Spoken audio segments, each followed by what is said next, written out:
신 예수님, 이런 제목으로 여러분과 함께 은혜를 나누고자 합니다. 오늘은 성만찬 주일입니다.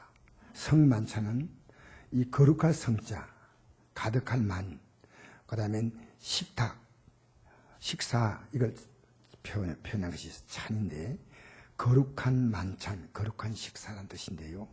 예수님의 살과 피를 붓는 예식입니다. 여기에 오늘 앞에 보니까요, 보자기에 쓰여 있는데 여기에는 떡과 잔이 있습니다. 포도주가 있고 떡이 있습니다. 예수님의 살과 피를 상징하는 것입니다. 이 생에 태어난 사람은 누구든지, 우리가 육신을 입고 태어난 사람은 부정모이라 그래요. 부모님들의 살과 피를 우리가 가지고 태어나죠. 그런데 예수님의 살과 피를 먹지 않으면 인간은 죄상을 받지 못하고요, 저주와 사망에 벗어나지 못하고 결국 인간은 망하는 것입니다.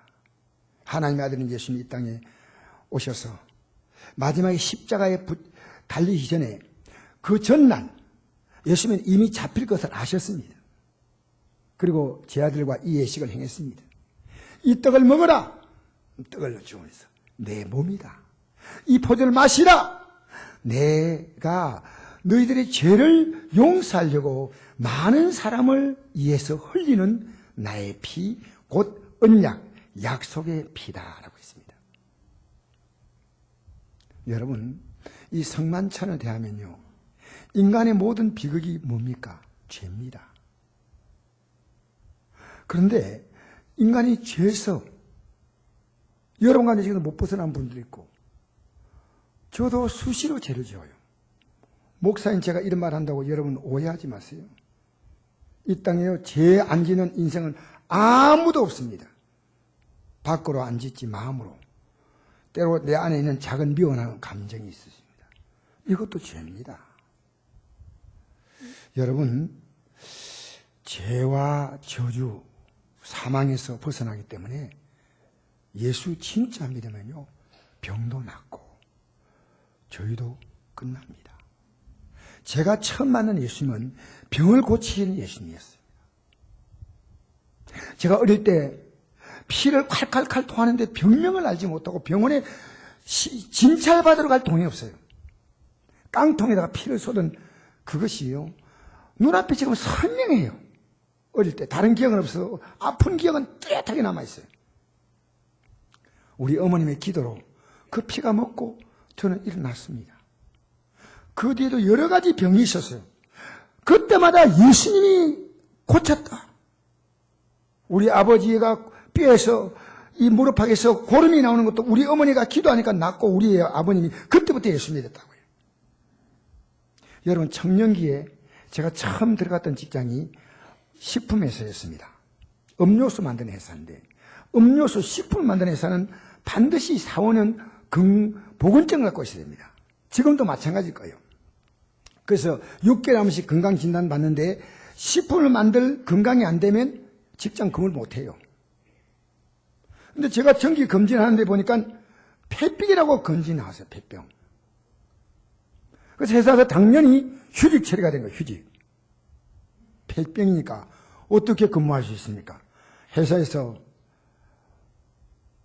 얘기하기를, 자네 미안하지만 낫고 나서 나오게. 그래서 제가 그때부터 와가지고 병원을 찾아간 거 아닙니다.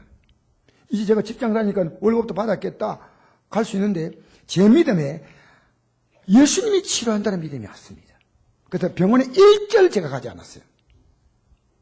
그리고 저는 교회 예배당에 열심히 나가고, 그 다음에 제가 맡긴 주일학교 교사로 봉사하고, 한 달 동안 제가 산도 등산 다니고 잘 쉬었어요.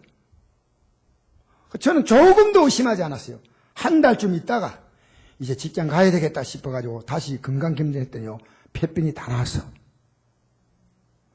여러분 가운데 안 믿는 분들이 있는데, 여러분, 이거 제가요, 요 앞에 김정석 내과라고 있습니다. 나보고 폐를 좀 한번 보자 이렇게 해가지고 한번 건강검진을 한대요. 이분이 참 의사가 괜찮은 의사예요. 내가 뭐 말이 않는데 과거에 폐를 알았던 흔적이 있네요. 나 그 얘기 처음 들었어요. 과거에 의사들이 많이 해도. 그래서 예. 그러니까 다시 그 기억이 솟아나는 거예요. 야, 하나님 나를 고쳤다. 지금보다 그때가 믿음이 더 좋았구나. 그런 생각이 들어요. 여러분, 너무 당연하기 때문에 직장 나갈 때 한 달쯤 쉬었으니까 이제 쉬었다. 이제 됐다. 이제 좀 나가야지. 그래도 나간 거예요. 한 달 동안 저는 휴가 받은 휴가. 여러분, 우리가 믿는 예수님이요. 병을 고칠 수 없는 예수님 같으면 천국이 있다는 거 거짓말이에요. 여러분, 인생 문제를 만났는데 예수님이 못 풀어준다면 천국에 있는 거 어떻게 알아요? 여러분, 이 땅에 예수님이 되면서 하나님이 계신 것을 못 느끼면요, 천국 못 믿어. 사랑하는 이 성도 여러분, 저는요, 천국에 있는 걸 알아요. 제가 고3 때, 중3 때 입학시험을 앞두고요, 그때는 고등학교가 시험이었는데, 지금보다도 1류, 2류, 3류가요, 딱 분명한 때였어요. 근데 중3 때 병이 걸렸으니까요, 그것도 9월 넘어서 병이 걸렸으니까 얼마나 위기입니까? 시험 못 칠 거 아닙니까? 제가 다 낫고 나서 석 달만 나왔거든요. 12월 1일 날 나왔는데 12월 6일인가 언젠가 시험을 쳤어요. 입학시험을. 아프고 해가지고 다 잊어버렸잖아요. 근데 저는요, 그 제가 능력이 있는 게 아니고요, 하나님이 저를요, 사실은 가장 좋은 학교에 입학시켰어요. 가장 좋은 학교에. 그때 끝에 달랑달랑 붙었지만은 중요한 건 붙는 거 아니겠어요? 야, 이 하나님이 하셨구나. 사랑하는 성도 여러분, 하나님이 살아계셔요. 여러분, 병이은 의사도 고칩니다. 참으로 의사 생각하면 고마운 분들이에요. 이가 아플 때는 치과에서 고쳐주고, 속이 아플 때, 뼈가 부러질 때, 얼마나 고마운 분들이에요. 의사는요, 참 고마운 분들이에요. 병이 있다면 의사를 찾아가서 해결 받으셔야 돼요. 내 병은 내가 안다고 하다가 영영 고칠 기회를 놓쳐서 여러분 왜 이렇게 이제 왔습니까? 라고 말하게 하지 마세요. 저는 뽀드락지만 나도 병원에 뛰어가요. 이제 내 몸은 여러분 이 몸이 건강해 예수도 믿고 직장생활도 하는 거 아닙니까? 남 볼 때도요 건강하게 막 살아야지. 건강하게. 저는 매일 운동 조금씩 합니다. 왜? 제가 건강해야 가족들의 피해를 안 끼쳐. 성도 볼 때도 제가 기운이 없어가지고 이러면 되겠어요? 기운이 팔팔 넘쳐야 돼, 여러분.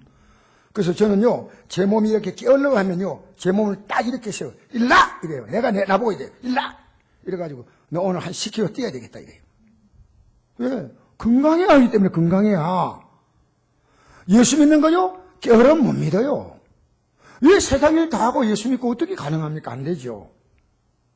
성경은 말합니다. 열심을 품고 주를 섬기라. 그래서 저는 여러분이 이 땅에 살면서 하나님 복을 많이 받기 바랍니다. 난 정말 복을 많이 받다. 이런 말 할 수 있겠어야 돼요. 어떤 사람이요? 예배당에 나오면 하나님 말씀 딱 오잖아요. 이 말씀 믿고 기도해야 되겠다. 이 말씀 믿고 회개해야 되겠다. 딱딱딱딱 오잖아요. 내 마음대로 안 살잖아요. 하나님이 나의 아버지가 돼. 할렐루야. 저는 의사가요, 병을 다 고치 못합니다. 제가 포항에 있을 때 의사분이 교회 나오셨어요. 아내는 아주 믿음이 좋은 권사님이신데요. 본인이 남 병을 진단하면서 본인은 못 고칠 병이 되는데 발견했을 때는 이미 죽기 직전이었어요. 발견하지 못했어요. 야, 의사도 자기 병을 모르는구나. 그러나 하나님께서는 인간의 병을 다 고칩니다. 의사가 못 고치는 병도 하나님은 고치십니다. 어떻게 고치냐? 믿음대로 고치십니다. 저는 제가 주님을 경험했기 때문에요. 어떤 일 만나도 저는 두려워하지 않아요. 주님이 고칩니다. 그런데 듣는 눈빛은요, 눈이 다 풀어져가요. 그래요. 그래요. 아이고, 좋겠네. 제 주위에 목고 질병을 가진 분은 안타깝습니다. 왜 예수님 못 믿습니까? 며칠 전에 과거에 우리 교회에 나오셨다가 이제 그 젊은 분이요, 사업을 많이 했어요. 이 사업도 하고 저 사업도 하고 하다 보니까요, 사업이 잘 돼서 막 번창했어요. 교회를 안 나오더라고요. 그런데 몇 년 전에 이분이 불치의 병으로 지금 있다는 얘기를 듣고 제가 달려갔어요. 가니까 목사님 알아듣고도 굉장히 반가워요. 목사님이십니까? 이 목소리를 대번에 알아보더라고요. 눈도 못 뜨고 이제 아무것도 안 보여요. 루게릭 병인데 이 루게릭 병도 보통 루게릭이 아니고 우리나라에서 10명도 안 걸리는 병이래요. 이 희귀한 병이기 때문에 치료가 안 되는 병이래요. 그래서 생명만 연장시키는 거예요. 지금까지 당신이 하나님이 아니냐, 당신 마음대로 살잖아. 회개하라고 이제. 당신 돈 쫓아갔고 성공 쫓아갔지만 결과가 뭐냐고 하니까 목사님 얘들 좀 약간 뉘우치는 것 같아가지고 뉘우치는가 싶었더니요, 이게 뉘우친 게 아니었어요. 제가 몇 번 가도요 마음에 못 고친다는 생각이 있어요. 여러분과도 지금 마찬가지예요. 내 이 환경은 못 고친다. 여러분 그 하나님 믿지 마세요. 그 하나님 왜 믿어요? 난 내가 믿는 하나님은 나 인생을 고친다고 생각합니다. 성격도 고치고 가정도 고치고 삶도 고치고. 알겠습니까? 기도 왜 하는지 알아요? 내가 너무 크면 기도하지 않습니다. 내가 하나님의 도움 필요 없어. 안 도와줘도 되지 뭐. 그럼 기도 안 합니다. 하나님이 날 도와줘야 된다고 생각하는 사람은요, 기도합니다. 환경 때문에 못한다 말도 아니에요. 아무리 환경이 힘들어도 기도합니다. 그냥 기도하는 게 아니라 그냥 기도하면 무속신앙이에요. 하나님 말씀을 듣고, 그러니까 내 집이 만민이 기도하는 집이라 뜻이 뭐냐? 하나님 와서 하나님 말씀을 듣고 뭘 기도해야 되겠다. 여러분 그래요. 제가 이 말씀 읽다가요, 야, 중병자가 회개하니까 제 병 고쳤다. 이 마음이 딱 오니까요, 내가 제일 먼저 생각나는 것이 김용태 성도. 찾아가서 얘기해줘야지. 그래서 막 그냥 정말 내가 한달음에 달려갔어요. 날씨가 덥지만은 이분이 이걸 알면 고쳐지는데 왜 저렇게 살까? 70kg 됐던 몸이요, 몸이 점점 지금 안 좋아져가지고 서서히 죽어가더라고요. 지금 44kg인 것 같아요. 뼈만 남았어요. 내가 안타깝게 이렇게 살다가 끝내지 마세요. 47 아닙니까? 왜 이렇게 살다가 인생을 끝냅니까? 이제는 말도 못해. 이래요. 여러분, 여러분이 지닌 삶의 기회를요, 세상 믿고 살지 말고요, 여러분 믿고 살지 말고요, 자신 믿고 살지 마세요. 정치 믿고 살지 마세요. 주님 믿고 사세요. 주님 믿고 사세요. 왜 불안자십니까?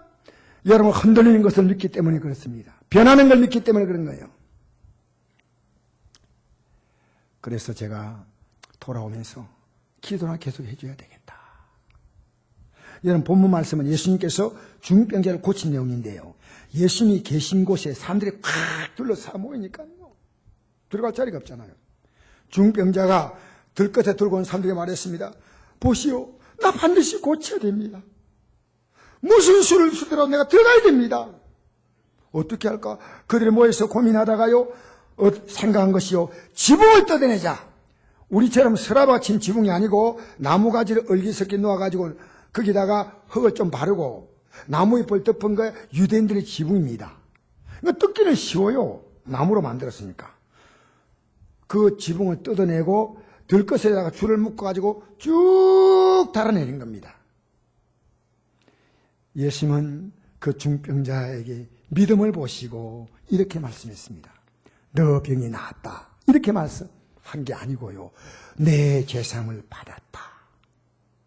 이 중병자는요, 예수님께 올 때 자기가 죄인임을 깨닫고 온 거예요. 내가 죄를 용서받으면 병이 낫는다는 믿음이 있었어요. 오늘 교인들이요, 내가 죄인은 몰라요. 이게 한국교회 비극이에요. 목사님 저는요, 제가 죄인임을 아는 게 예수님 거로서 가장 큰 발견이에요. 날마다 저는 막 회개할 게 있습니다. 하나님 말씀이란 이 거울에 비치면요, 내 죄가 보이거든요. 손바닥에 내 얼굴 비치면 안 보이잖아요. 거울에 비치면 보이잖아요. 그래서 저는 회개하면요, 주님께서 내게 세임을 주셔요. 거룩함을 주셔요. 성령께서 내 마음을요, 다 이제 죄와 싸워서 이기서 어렵게 살 수 있는 힘을 주시는 거예요. 왜 어렵게 살지 못해요? 회개한 일이 없어. 회개하지 않아. 그래서 내 재산을 받았느니라 하니까 사람들이, 거기에 모인 사람들 가운데서 성경학자들이 있었습니다. 웅성웅성 속으로 말했습니다. 밖으로 말한 게 아니고. 아니 참담하다. 어떻게 하나님이 아니면서 인간의 병을 고친다니, 이거 신성모독이도다. 예수님은 그 마음을 다 읽고 계셨습니다. 내가 이 생의 죄를 사할 수 있는 권세가 없는 줄 생각하느냐?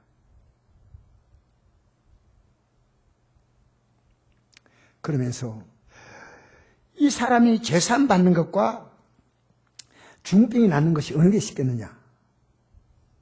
여러분, 재산 받는다! 그럼 받은 자면 어떻게 알아요? 내가 중병자를 고침으로 그걸 보여주겠다. 내가 어떻게 고치냐? 내 침상을 들고 일어나 너 메고 집으로 가라. 그랬습니다. 이 사람이요, 그냥 뿌득뿌득 일어난 게 아니고 침상을 메고, 자기를 메고 침상을 메고 돌아갔으니까 얼마나 건강해졌습니까? 얼마나. 이게 어떻게 가능할까요? 예수님 이 세상에 오신 하나님의 아들, 즉 하나님이십니다. 이 세상에 오신 하나님, 하나님의 아들, 그렇게 부르죠. 하나님이십니다. 여러분, 인간의 모든 비극은 죄입니다. 인간은 죄인입니다. 무슨 죄입니까? 하나님으로부터 시작된 인생이 하나님으로 살다가 하나님께로 돌아가지 않습니까? 내가 어디서 왔어요? 여러분이 살아가는 삶을 여러분 마음대로 결정할 수 있는 거 있었어요? 작은 것은 몰라도 큰 것은 여러분 결정을 절대 못합니다. 하나님의 계획 가운데 가는 거예요. 마지막에 하나님께로 돌아갑니다. 죽음은 그뿐이 아니에요. 하나님은 우리 인생을 다시 회수하시는데, 한 번 죽는 것은 사람에게 정한 것이요, 이에요. 그 후에 심판이 있으리니, 이 심판은 뭡니까? 결산하겠다는 겁니다. 저는 이 날이 두려운 겁니다. 이 날 주 앞에서 결산 날이 옵니다. 여름 더우니까 인생 특별한 게 있어. 바닷가에서 풍덩풍덩 뛰어놀고, 기독교인도 오늘 그것도 풍덩풍덩 뛰어노는 사람이 있어요. 하나님 사랑합니다. 하나님 좋은 자연 주시고, 할렐루야! 그러고 막 놀고 있어요. 계곡에 가가지고요, 주인인지 뭔지 모르고요, 주 하나님 지으신 분에 찬송 부르고 삼겹살 구워 먹고 있어요. 예배 안 드리고. 오늘 이게 기독교인들의 모습이에요, 여러분. 오늘 이 자리에 나온 여러분을 정말 감사합니다. 할렐루야. 여러분 보세요. 우리는 지금 못 느끼는데 존재하는 게 있어요. 한 가지만 제가 얘기할까요? 여러분, 이 지구는요, 엄청나게 빠르게 스스로 23.5도로 기울어져 돌고 있어요. 여러분, 이게 시속으로 1600km입니다. KTX 속도의 8배입니다, 8배. 이게 지금 시속으로 그렇게 돌고 있어요. 여러분, 자동차 200km 달려보세요. 눈이 튀어나옵니다. 아마 달려보지도 않았을 겁니다. 1600km로 지금 돌고 있는 거예요. 이렇게 돌고 있는 거예요. 그리고 이렇게 돌면서 태양 주위로 시속 10만 km 돕니다. 이 10만 km는 얼마나 빠르냐? 뉴욕까지 가는데 6분 걸리는 시간입니다. 느껴요? 못 느끼잖아. 우리는 지금 하나님을 못 느껴요. 근데 저는 느껴요. 여러분, 하나님을 느끼고 사시기 바랍니다. 하나님 느끼고 살아야 돼, 느끼고. 인생은요, 하나님 발견하기 전까지는 끝없는 방황의 영속입니다. 이 방에서 저 방으로 가는 거예요. 이 허무에서 저 허무로 옮겨가는 겁니다. 인생이 뭔가 쓸쓸하고 허무하게 보여서 꿈을 이룹니다. 돈도 벌어보고 술도 마셔보고 쾌락도 취해보고 결혼도 해보고 자녀도 낳아보고 성공으로 채워보지만 여러분 채우고 난 다음에는 얼마 있지 않으면 그 호르몬이 끝나면 허무해지는 거예요. 허무해지는 거예요. 하나님 앞에 돌아가서 우리의 실존을 찾아야 됩니다. 나는 누굽니까? 라고 말해야 됩니다. 우리 인생 문제를, 인생의 죄를 담당하시고 용서하려고 이 땅에 오신 분이 누구냐? 예수님이십니다. 예수님이 우리 이 땅에 오신 것에 대해서 베드로전서는 이렇게 합니다. 그거는 우리 죄를 자기의 몸에 몸소 지시고서 나무에 달리셨습니다. 그것은 여러분을 의로 살게 하려는 것입니다. 그가 매를 맞아 상함으로 여러분이 나음을 얻었습니다.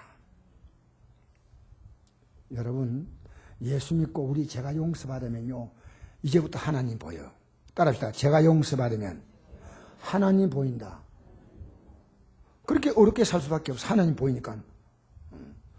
그가 매에 맞음으로, 예수님 십자가 달기 전에 매를 많이 맞았잖아요. 39대를 맞았거든. 우리의 병이 나았다고 말하고 있습니다.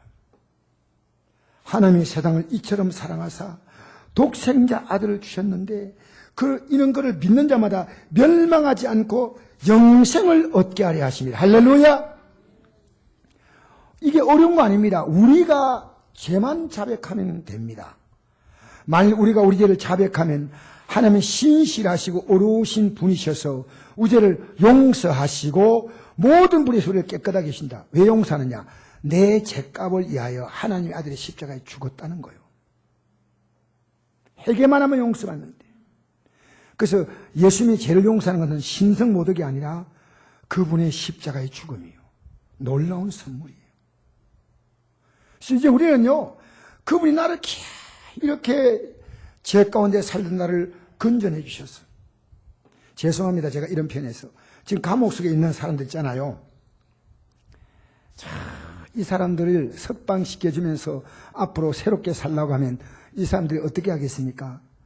새롭게 살려고. 나중은 몰라도 결단할 거예요. 새롭게 사십시오. 제가 청송교도 가면요, 아주 흉악범이 있어요. 내가 이름 밝히기 곤란한 흉악범이 있는데요. 이 사람이요, 내가 나기만 하면 정말 이제는 이렇게 살자겠다고 막 몸을 부들부들 뜨는 사람이 있어요. 여러분, 죄 용서 받았으면 또 죄 가운데 삽니까? 아니죠. 자, 성경은 말합니다. 예수님께서 나를 위하여 죽으신 것은 이제부터는 살아있는 동안 자기 자신만이 살자고. 이게 죄 짓는 거 아닙니까? 나를 위해 죽으셨다가 다시 살아나신 이를 위하여 살아가도록 하신 것입니다. 누군지 예수님을 믿는다면 그는 이미 새로운 존재가 된 것입니다. 여러분, 우리 내일부터 청소년 순례를 합니다. 우리 교회 학생들과 청년들이 갑니다. 여러분, 청소년기는요, 인생이 방학이 가장 좋은 시기입니다.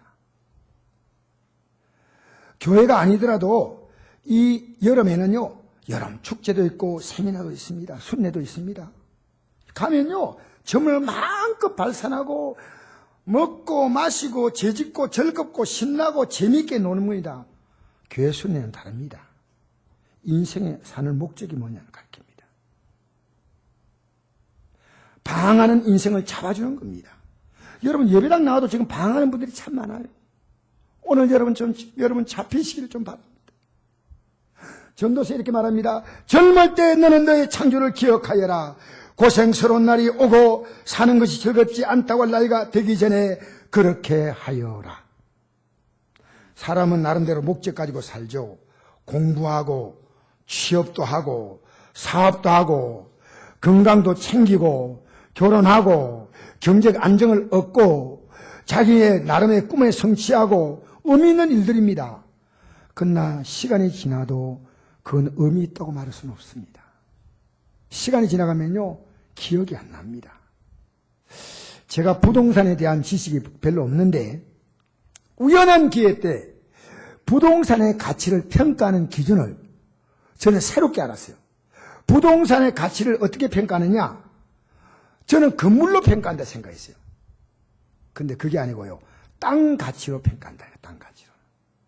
건물은 30년 지나가면 이 건물의 가치는요, 제로화 시킨다는 거예요. 제로화.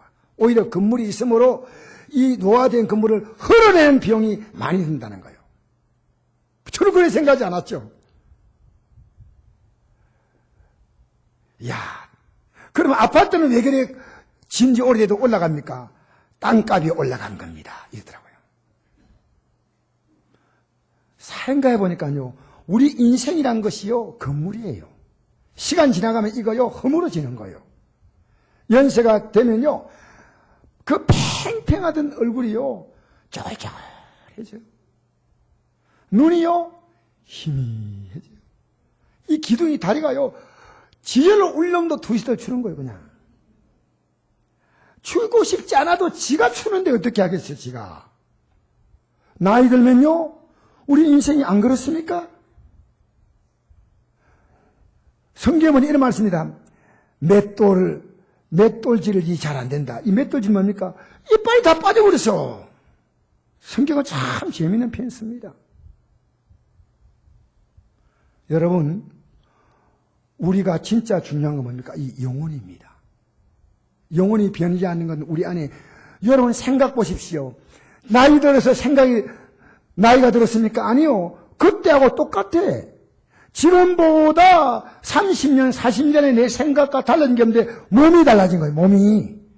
나는 달라지지 않았어. 몸이 달라진 거예요. 영원한 게 뭡니까? 여러분 안에 있는 여러분의 영혼입니다. 영혼이 여러분 구원받아야 됩니다. 영혼의 가치. 그래서 하나님은요, 우리 인생들에게 약속을 했습니다. 구약과 신약을 보면요, 두 가지 약속이 있어요. 성경을 잘 보면요, 하나님이 복을 준다는 약속이 있고, 저주한다는 약속이 있고, 재앙을 준다는 약속이 있고, 하나님이 징계한다는 약속이 있습니다. 어느 쪽이 많으냐? 하나님이 저주한다, 재앙 준다, 진노를 한다, 이게 훨씬 더 많아요. 왜? 인간이 이쪽으로 살아가. 여러분 예배당에 나오니까 나는 복받는다. 아니고요. 하나님께서 인간과 약속을 맺었어요. 여러분 대기업에 들어가면 직장이 참 좋지만요, 약속 맺습니다. 그 약속을 지키지 않으면요, 그 기업에서 쫓겨납니다. 여러분 성경은요, 구약, 신약 하는 약속이에요. 세례받을 때 물속에 풍덩대로 나오는 게 아니고 이제부터 하나님의 자녀로 살겠습니다. 약속이에요. 여러분 개업에 들으면서 저는 우리 성도를 축복합니다. 그분이 약속을 해야 돼. 하나님께.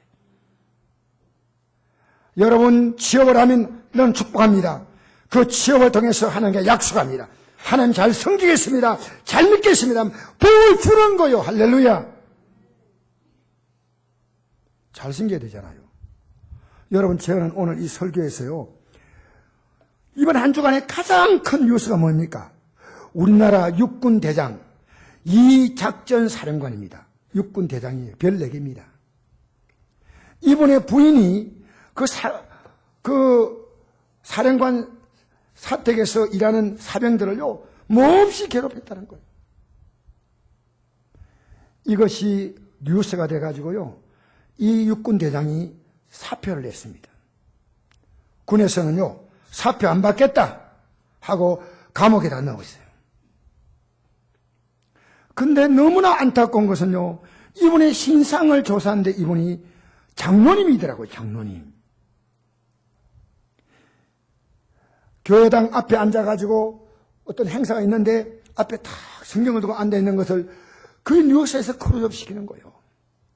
얼마나 부끄러운지. 여러분 예수 믿으면 우리가 내가 있는 삶의 현장에서 겸손해야지. 겸손해야지. 사랑해 줘야지요. 딴 사람이 아닙니다. 여러분 이 장군의 얘기는요, 남의 얘기 아니고 우리의 얘기입니다. 오늘 우리가 사랑하지 않습니다.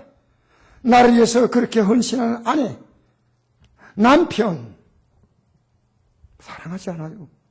사랑하는 가정을 찾아보기 어렵습니다. 여러분 성경은요 이렇게 말합니다. 우리 한번 같이 읽어볼까요? 시작. 사망에서 옮겨 생명으로 들어간 줄 알거니와 사랑하지 않은 자는 사망에 머물러 있느니라. 그 형제를 미워하는 자마다 살인하는 자요, 살인하는 자마다 영생의 그 속에 거하지 아니하는 것을 너희가 아는 바라. 이게 굉장히 중요한 얘기예요. 하나님께서 나를 아무 이유 없이 좋고 사랑했어요. 근데 내가 사람을 사랑하지 않는다? 그러면 나는 하나님의 사랑 안 받은 자예요. 예배당에 나오는 거하고 하나님 믿는 거하고 달라요. 예배당에 나와도 안 믿는 자 있고요, 나와도 믿는 자 있습니다. 이 영생이 있는 자는요, 용서해야 돼. 용서. 누가 이 생의 재물을 가지고 형제의 궁핍을 보고도 도와줄 마음을 닫으면 하나님이 어찌 그 속에 거하겠느냐. 형제들 우리가 말과 혀로만 사랑하지 말고 행함과 진실함으로 하자. 여러분, 제가 한 성도님이 우리 교회 예배를 한 번인가 두 번 참석한 다른 교회 성도님이셔요. 근데 이분이요, 우리 교회 오고 나서 한 번 참석하고 나서 마음이 들었던지요, 목사님 하늘 앞으로 돕겠습니다 그랬어요. 그래가지고 제가 청송교수 갈 때마다 이분이 과거에 그 제사를 위해서 빵과 우유 산대요 돈을 댔어요. 그러다가 좀 어려워가지고 이분이 그 도움을 중단하더라고요. 너무 어려웠어요. 그게 이제 얼마 안 됐죠. 오랫동안 도왔다가 중단했는데요, 어젠가 아닌가 전화가 왔어요. 목사님, 지금 제가 많이 어렵지만요, 그러나 하나님이 저를 회복시켜서 저는 믿습니다. 그러더니 청송교도 갈 때 꼭 얘기하세요. 제가 돕겠습니다. 저 따라가겠습니다.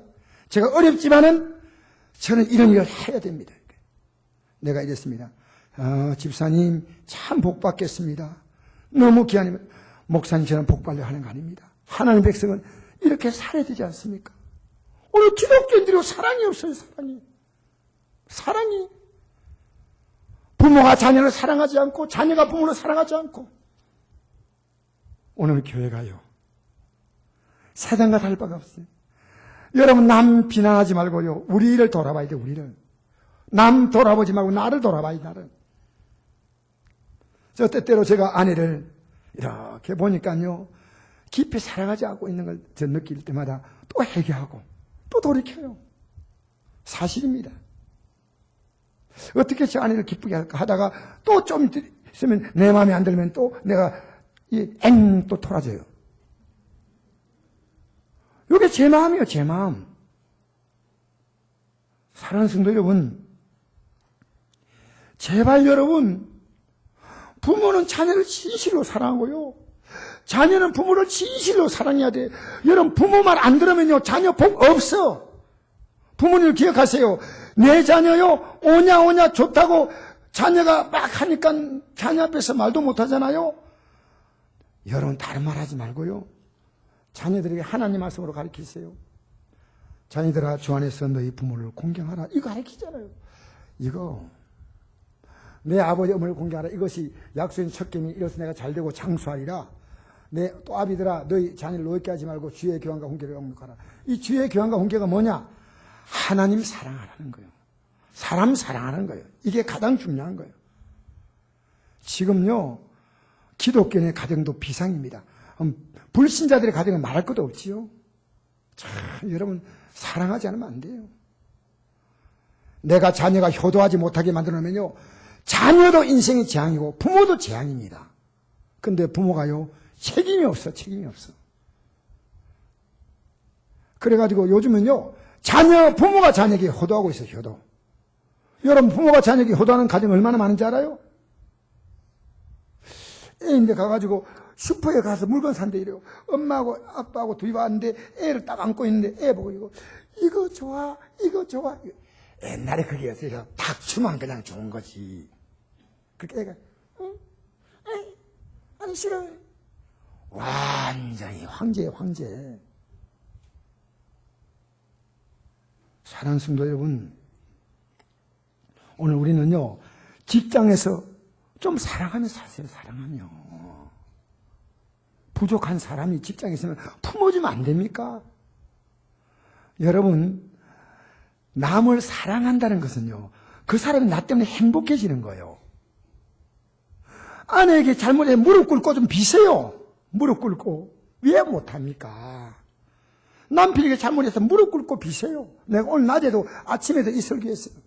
정말 우리는 무릎 꿇고 빌면서 애들아 내가 잘못했다고, 내가 인생을 잘못 가르쳤다고, 너희들 정말 열심히 일해야 한다고, 내가 미안하다고.